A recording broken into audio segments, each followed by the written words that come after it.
Magluluto tayo ng sinangag. Lagyan natin ng bawang,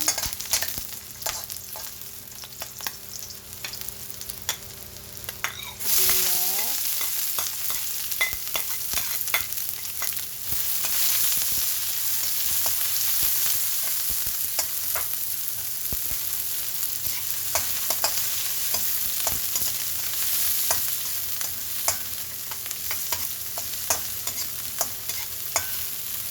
sunod ay kanin,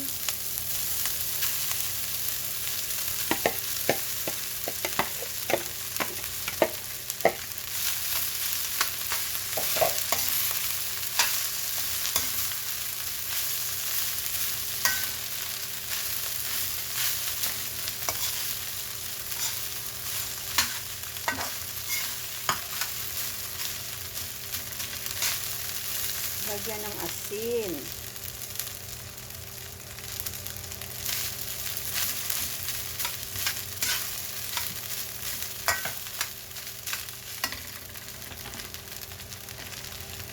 bitchin,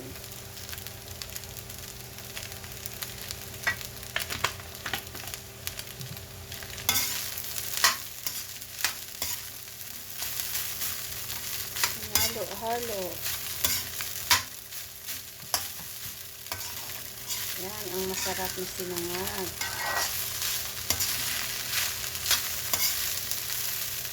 Halo-haloin hanggang yung kanin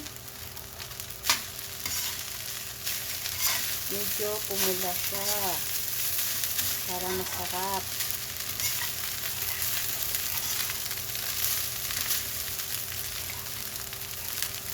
Kailangan lutuin ang kanin.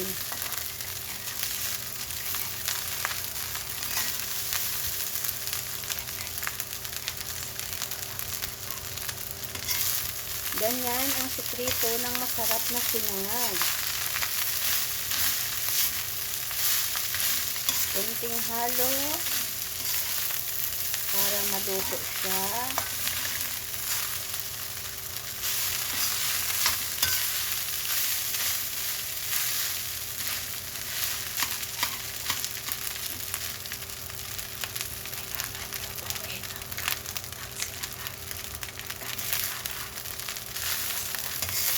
Kailangan lutuin ang kanin sa sinangag para masarap siya. Yan ang sekreto, lutuin maigi yung kanin. Sekreto ng sinangag para sumarap.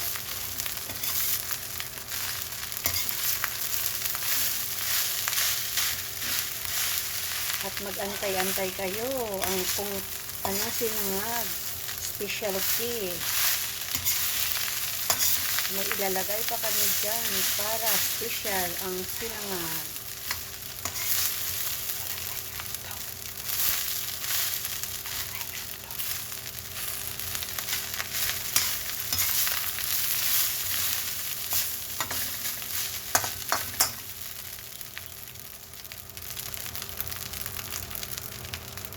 Yan ang magpapasarap sa aming sinangag. Itlog na pinirito. Yan, ihahalo na siya sa sinangag. Yan ang aming specialty, sinangag na may itlog.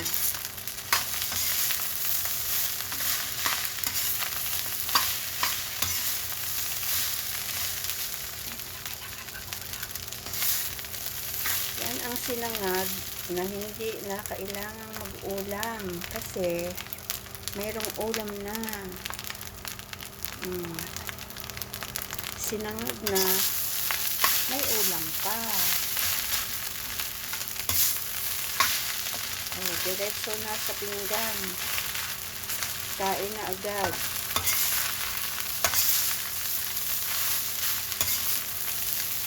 Hindi na maghahanap ng ulam kasi ang ulam kasama na ng kanin.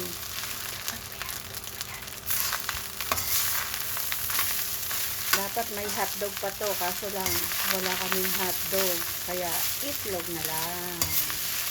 Masarap pa rin yan.